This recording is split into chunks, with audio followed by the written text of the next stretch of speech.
নমস্কার বন্ধুরা, আমি মল্লিকা চলে আসলাম আবারও একটি রেসিপি মাটন কষা। চলুন শুরু করি। প্রথমে প্রেসার কুকারে বেশ কিছুটা মাটন, হলুদ, লবণ, লঙ্কার গুঁড়ো, সামান্য আদা বাটা, কয়েকটি গোটা গরম মশলা, অল্প পরিমাণে তেল এবং অল্প পরিমাণে জল দেবেন। ঢাকনা লাগিয়ে 4টি সিটি দিয়ে নেব। কড়াইতে তেল গরম করে আলুগুলি ভেজে তুলে রাখ। মাটনটি জল থেকে তুলে নিয়ে জলটি আলাদা করে রাখবো।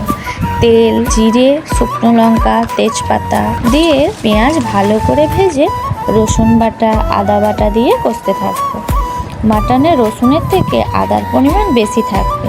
মশলা কষানো হয়ে গেলে লঙ্কা গুঁড়ো, হলুদ গুঁড়ো, কাশ্মীরি লঙ্কা গুঁড়ো দিয়ে কষাতে থাকবো।